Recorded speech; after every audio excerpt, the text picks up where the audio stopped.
Syahrul siyami Ramadan, syahrul siyami Ramadan, syahrul azimi Ramadan, syahrul thawab, syahrul tawab,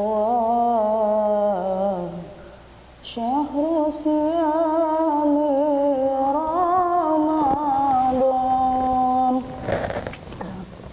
Assalamualaikum warahmatullahi wabarakatuh. Bismillahirrahmanirrahim. Alhamdulillahirabbil alamin. Assalatu wassalamu ala asyrafil anbiya'i wal mursalin wa ala alihi wa sahbihi ajma'in. Amma ba'du. Anak-anakku, siswa-siswi MTSN 8 yang Ibu banggakan, puji syukur alhamdulillah kita panjatkan kepada Allah yang telah memberikan nikmat begitu banyak, sehingga pada kesempatan kali ini kita masih bisa merasakan keutamaan Ramadan, masih bisa melaksanakan ibadah puasa. Ibadah puasa itu ibadah yang disyariatkan oleh Allah untuk orang-orang yang beriman, spesial untuk orang-orang yang beriman, sebagaimana dijelaskan dalam surat Al-Baqarah ayat 183. A'udzu billahi minasyaitonir rajim. Bismillahirrahmanirrahim. Ya ayyuhalladzina amanu kutiba alaikumusyamu kama kutiba alal ladzina min qablikum la'allakum tattaqun. Shadaqallahul adzim. Dari ayat ini mudah-mudahan kita semua termasuk golongan orang-orang yang beriman, golongan orang-orang yang dipanggil oleh Allah untuk melaksanakan ibadah puasa. Karena ibadah puasa itu adalah ibadah yang sangat luar biasa, dimana dengan puasa diharapkan kita akan mencapai derajat tertinggi, yaitu derajat takwa, sebagaimana dijelaskan dalam Al-Quran. Bismillahirrahmanirrahim. Yarfa'illahu alladhina amanu minkum walladhina utul ilma darajat. Jadi Allah akan mengangkat, meninggikan derajat orang-orang yang beriman dan derajat orang-orang yang berilmu, beberapa derajat. Nah, pada kesempatan kali ini tema pembahasan kita adalah hal-hal yang disunahkan dan hal-hal yang makruh ketika kita berpuasa, atau lebih gampangnya kita sebut etika berpuasa. Nah, dari referensi yang saya baca yaitu buku Fikih Sunnah jilid 2 karya Said Sabiq. Dijelaskan di situ bahwa etika berpuasa diantaranya adalah orang-orang yang berpuasa itu disunahkan untuk menjaga beberapa etika supaya ibadah puasa kita lebih berkualitas, ibadah puasa kita mendapatkan keutamaan. Syukur-syukur akhirnya nanti kita bisa mencapai derajat tertinggi di sisi Allah, yaitu derajat takwa. Nah, apa saja sih yang disunahkan ketika kita berpuasa? Yang pertama adalah makan sahur. Nah,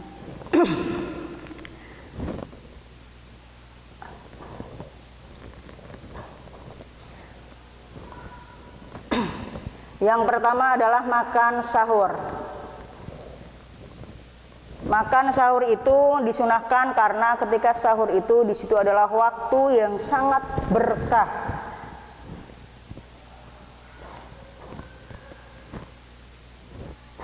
Nah, walaupun kita sahur itu mungkin hanya seteguk air atau sesuap nasi atau apapun yang kita makan, apapun yang kita minum, supaya selain kita mendapatkan keberkahan, kita juga akan merasa kuat ketika menjalani puasa di siang hari. Nah, kapan waktu terbaik untuk puasa? Ya, kapan waktu terbaik untuk makan sahur? Nah, waktu terbaik untuk makan sahur itu adalah kira-kira setelah kita selesai makan sahur sampai pada waktu subuh itu, kira-kira kalau kita membaca Al-Quran itu sekitar 50 ayat. Nah, kemudian sunnah yang kedua adalah menyegerakan berbuka puasa. Kalau ada tergesa-gesa yang justru disunatkan dalam Islam itu adalah segera berpuasa. Jadi begitu berkumandang azan, kita segera berbuka puasa. Nah, berbuka puasa itu bukan berarti jadi rakus ya, tapi cukup seteguk air, 3 butir korma, atau bahkan sebutir mungkin cukup. Kalau menurut Dr. Zaidul Akbar, kalau nggak salah ya, beliau adalah ahli gizi dalam hal ini, menyarankan bahwa ketika kita berpuasa cukup makan 3 butir kurma, kemudian minumnya itu air jeruk tambah madu. Itu adalah makanan yang penuh dengan nutrisi luar biasa dan itu sangat-sangat menyehatkan tanpa efek samping ya. Makanya ketika kita berbuka puasa jangan langsung semua makanan makan. Kita boleh makan apapun yang halal saat itu, tapi dengan jumlah dan kadar terbatas, seperlunya saja supaya badan kita kuat, tidak malas-malasan ketika sholat maghrib, tidak malas-malasan setelah sholat maghrib kita baca Al-Quran dan seterusnya. Maka berbuka puasa itu hendaknya jangan berlebih-lebihan, cukup ya, kalau cukup dengan 1 teguk atau segelas air lah, gelas lagah air, 3 butir kurma itu sudah cukup, sudah selesai. Jangan semuanya dimakan, itu justru akan membuat perut kita sakit, badan terasa berat untuk melakukan ibadah. Nah, ketika kita berbuka puasa disunahkan kita membaca doa. Nah, doa ketika berpuasa itu banyak sekali redaksinya. Nah, banyak sekali hadis-hadis Nabi yang menceritakan bagaimana beliau berdoa ketika berbuka puasa. Tapi dari sekian banyak hadis yang konon paling sahih ya, sahih di antara yang lain itu adalah dengan redaksi Bismillahirrahmanirrahim. Zahabadz dhama'u wabtalatil uruqu wa sabatal ajru insyaallah ta'ala. Nah, ini adalah konon yang redaksinya paling sahih. Ini diriwayatkan dalam terdapat dalam hadis Sunan Abu Daud. Nah, walaupun ada redaksi yang lain, contohnya Allahumma lakasumtu wa bika amantu wa ala rizkika aftartu birahmatika ya arhamar rahimin. Boleh nggak dibaca dua-duanya? Boleh aja, karena itu adalah doa. Ketika kita berdoa, kita berdoa apalagi dengan mengangkat kedua tangan, nah, maka Allah akan memanjangkan sinyal kita, itu adalah badan bioplasmik yang itu nanti akan sampai kepada Allah. Nah, makanya sebelum kita makan jangan lupa berdoa. Air yang ketika kita berbuka puasa kita minum dibacakan doa terlebih dahulu, maka menurut penelitian orang Jepang ya, Masaru Emoto yang jelas itu ya, beliau mengatakan bahwa air ketika diucapkan kata-kata yang positif apalagi doa, maka air itu akan membentuk air terbaik, akan membentuk air heksagonal yang sangat-sangat baik untuk kesehatan manusia. Maka beruntunglah kita orang Islam yang di dalamnya ada syariat. Ketika kita mau makan, ketika kita mau minum, kita dianjurkan untuk berdoa dulu. Nah, dengan doa-doa itu, maka selain makanan jadi berkah, kita jadi sehat, yang kita makan itu juga zatnya menjadi baik. Nah, Kemudian sunnah puasa yang berikutnya adalah menahan diri dari hal-hal yang bertentangan dengan puasa. Nah, puasa itu tidak hanya menahan haus dan lapar, tapi puasa itu adalah menahan hal-hal yang tidak bermanfaat, menahan diri untuk tidak melakukan hal-hal yang tidak bermanfaat, apalagi mohon maaf sampai mengatakan hal-hal buruk atau bertindak yang buruk. Itu tidak boleh. Kenapa? Karena ternyata ketika kita melakukan sesuatu yang buruk atau berkata-kata aja, kita jauhi kata-kata yang buruk. Kenapa? Ketika kita berkata-kata baik atau buruk, yang pertama kali merespon adalah otak kita sendiri, tubuh kita sendiri. Maka dalam Islam dikatakan berkatalah yang baik. Man kana yu'minu billahi wal yaumil akhir falyaqul khairon aw liyasmut. Barang siapa yang beriman kepada Allah dan hari akhir, maka hendaknya dia berkata-kata yang baik. Kalau nggak bisa berkata-kata baik, mendingan diam deh.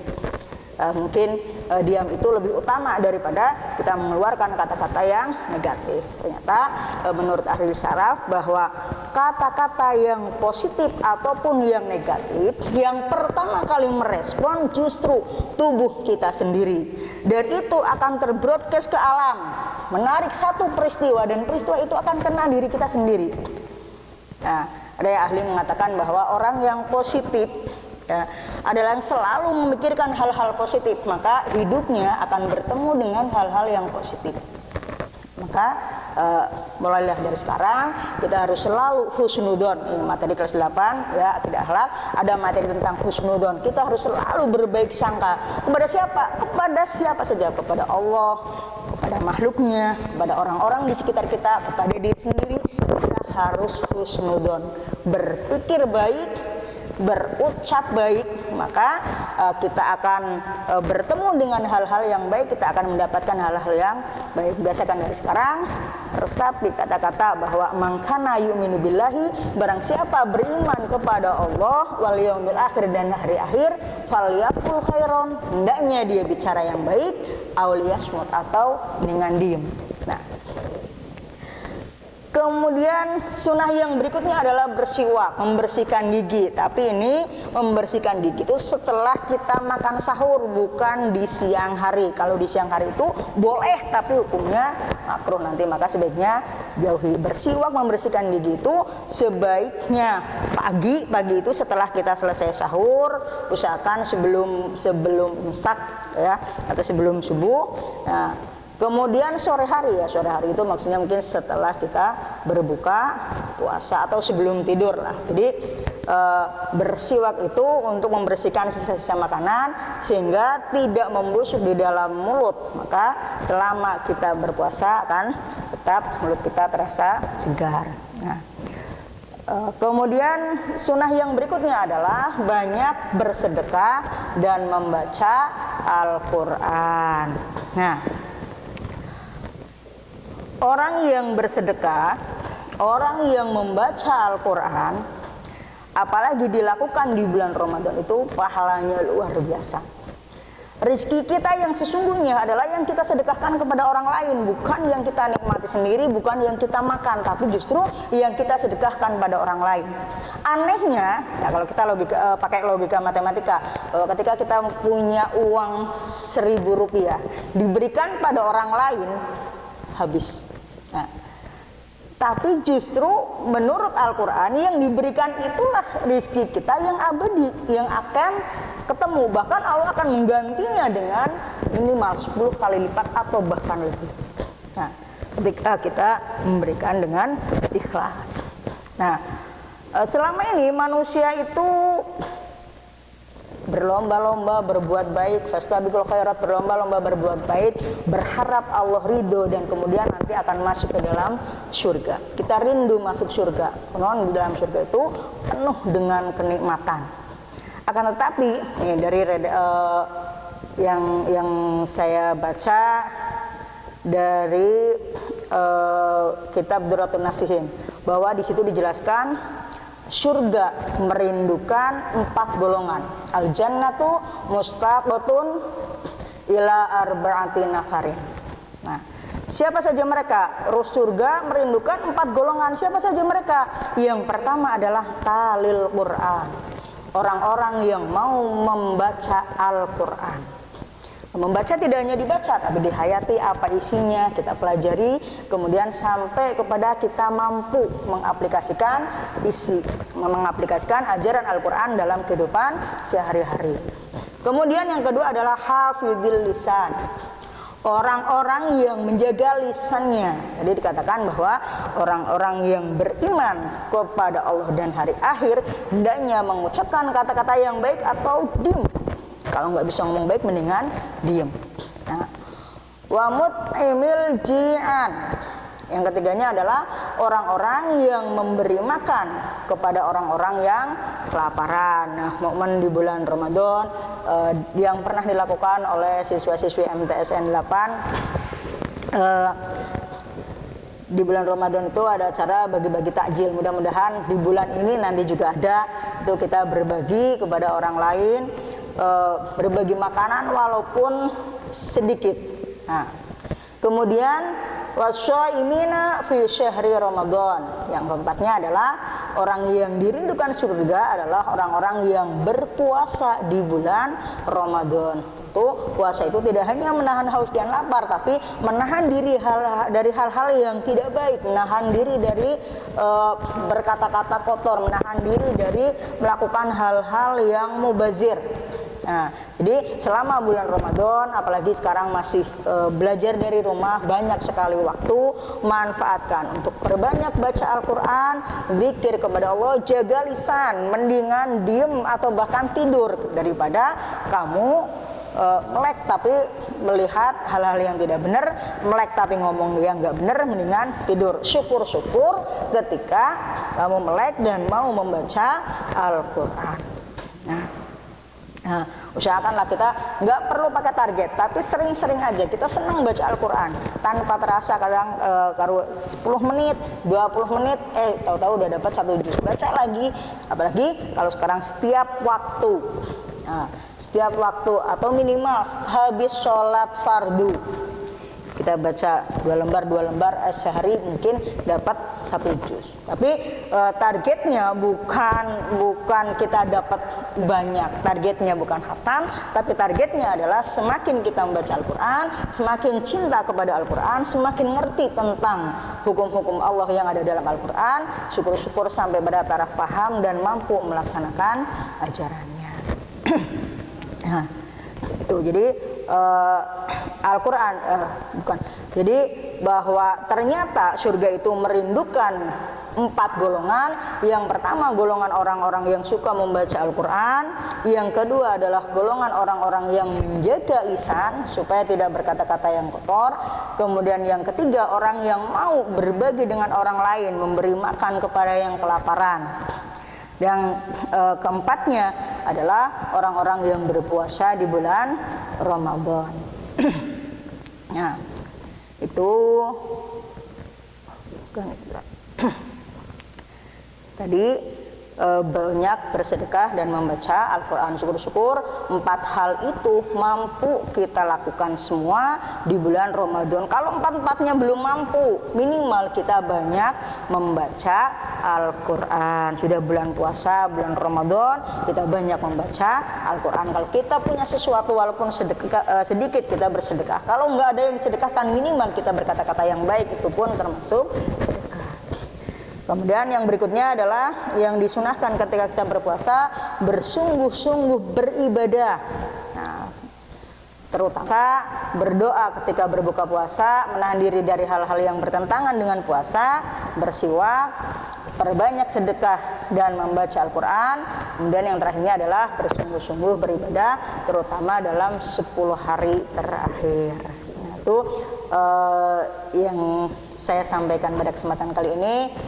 Pasti masih banyak sekali kekurangan, yang jelas itu adalah bagian dari kelemahan saya.